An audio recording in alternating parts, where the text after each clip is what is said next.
Avec le mercredi des Cendres, nous entreprenions notre itinéraire quadragésimal. Le carême est un temps propice à la redécouverte et à l'approfondissement de la vie chrétienne. Le carême constitue également l'occasion privilégiée pour nous préparer à célébrer chrétiennement la Pâque du Seigneur. En ce premier dimanche de carême, la liturgie focalise notre attention sur l'alliance. La première lecture fait partie de ce que l'on appelle l'épilogue du déluge. Bien que le déluge soit terminé, l'humanité est toujours en danger. Le déluge biblique symbolise le danger imminent pour l'humanité en tant que créature. Danger certainement aggravé par le péché du monde. Au verset 11 de notre passage, Dieu promet qu'il n'y aura plus de déluge. Cette promesse prend maintenant la forme d'une alliance. En hébreu, Bérite. Dieu établit une alliance avec Noé. L'engagement de Dieu est comme un geste œcuménique qui englobe toute l'humanité. En un mot, l'alliance conclue entre Dieu et Noé offre à chacun de nous un nouveau départ. Le carême nous permet de commencer un nouveau départ. Ce dernier est inauguré par Jésus dans l'Évangile, qui non seulement vainc Satan au désert, mais aussi fait toute chose nouvelle et rend possible en même temps la proximité du royaume. En Jésus, l'humanité est réconciliée. Ce court passage de Marc, uni à celui du baptême, fait office de prologue à toute la vie de Jésus et on souligne la structure en anticipant sa signification essentielle. Jésus est l'homme rempli d'esprit, venu pour vaincre le mal et libérer l'homme. Il existe un lien étroit entre la proclamation du Fils de Dieu au baptême et sa mission dans le désert pour affronter Satan. L'Esprit unit précisément les deux scènes. Lors du baptême, Jésus a reçu l'Esprit et il fut proclamé par Dieu, Fils bien-aimé. Jésus est le Fils de Dieu qui ne se soustrait pas à la réalité de l'homme, mais s'y soumet dans une attitude de service. La tentation qu'il subit maintenant concerne précisément sa qualité de fils de Dieu.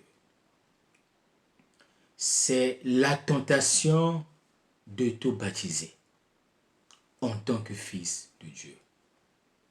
C'est la tentation de toute l'Église. Marc, contrairement à Matthieu et Luc, ne précise pas le nombre et le type de tentation. Elles apparaîtront dans le reste de la narration. Elles apparaîtront tout au long de la vie de Jésus, qui est entièrement une tentation. Cette dernière se fonde sur ce que l'on appelle le secret messianique, qui parcourt tout l'évangile de Marc et qui vise à mettre en garde contre la tentation d'anticiper la gloire sans passer par le chemin obligé du Fils de l'homme qui doit mourir. Cette tentation générale que nous appelons ici secret messianique s'articule à son tour en tentation particulière, en tentation typique de tout homme. La première est le protagonisme qui fait confondre le royaume de Dieu avec la réussite personnelle. Elle apparaît clairement après la première journée de Jésus à Capharnaüm, lorsqu'on lui dit « Tout le monde te cherche ». À la vue des miracles qu'il accomplit, la foule le cherche. La deuxième tentation est la recherche du pouvoir mondain pour réaliser le royaume de Dieu. Cette tentation apparaît immédiatement après la multiplication des pains, lorsque Jésus oblige les disciples à partir. Nous savons par l'évangéliste Jean qu'il voulait le faire roi. La troisième tentation est la recherche du pouvoir religieux. Elle consiste à vouloir plier Dieu à notre volonté au lieu de se plier à la sienne. Jésus en souffre dans le jardin de Gethsémani. Au lieu d'obéir à Dieu, nous exigeons qu'il nous obéisse. Toutes ces tentations sont personnifiées par Pierre lorsqu'il refuse que la croix se profile sur le chemin du Christ. Jésus l'appelle Satan parce qu'il pense selon les armes dont la manière d'évaluer s'oppose à celle de Dieu. Jésus a subi les tentations au désert. Pour Marc, c'est l'Esprit qui jette avec force Jésus au désert. Ekbalen en grec, traduit au lectionnaire par poussée. L'Esprit qui est descendu sur Jésus au Jourdain a pour fonction de diriger sa mission. Et la première action est de le jeter avec force dans le désert, lieu de la confrontation quotidienne entre Dieu et l'homme, lieu de l'épreuve, lieu de la fidélité. Dans le désert, Jésus est resté 40 jours, parcourant ainsi toute l'histoire de l'humanité, l'histoire d'Adam qui fut tenté, l'histoire du peuple d'Israël qui dans le désert fut mis à l'épreuve et succomba. Dans le désert, Jésus revit le déluge dont parle la première lecture. Les 40 jours en référence aux 40 années de désert symbolisent toute une génération toute une vie. Toute la vie de Jésus a été un désert. Le désert de l'incompréhension. Le désert du complot. Le désert du rejet.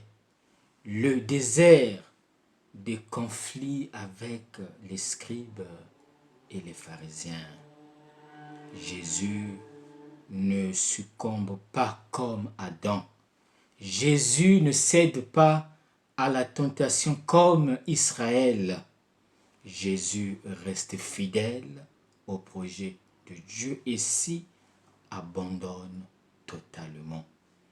En Jésus, toute l'humanité dit oui au Seigneur. Voilà pourquoi, dans le Notre Père, nous prions Dieu de nous délivrer, c'est-à-dire de ne pas nous laisser entrer en tentation parce qu'elle est au-dessus de nos forces. Vainqueur de Satan, Jésus s'empresse à proclamer la proximité du règne de Dieu. Le séjour de Jésus dans le désert devient, dans l'évangile de Marc, l'instant d'une métanoïa globale qui, dans le face-à-face entre Jésus et Satan, désarticule le pouvoir de ce dernier en redonnant au monde l'harmonie de ses origines. L'évangéliste se contente pour l'instant d'énoncer le thème. Il sera développé tout au long du récit et trouvera son point d'orgue dans l'épisode final de Marc 16, 1 à 8. Quel est l'enseignement à retenir? Notre vie est constamment exposée à la tentation de l'accusateur. Le royaume de Dieu s'obtient en vainquant le royaume de Satan. Mais que sont les tentations? Ce sont les différentes crises dans lesquelles nous nous débattons nuit et jour. Le désespoir, la méfiance, les séductions, les inclinations ou les penchants qui peuvent conduire à la perte de la foi, de l'espérance et de l'amour. Mais la crise est aussi une situation de décision. C'est pourquoi elle peut aussi conduire à une prise de conscience, à une prise de responsabilité, purifier et élargir notre foi, notre espérance. La lutte de Jésus contre Satan est le conflit contre l'esprit du mal et contre les structures démoniaques de la société.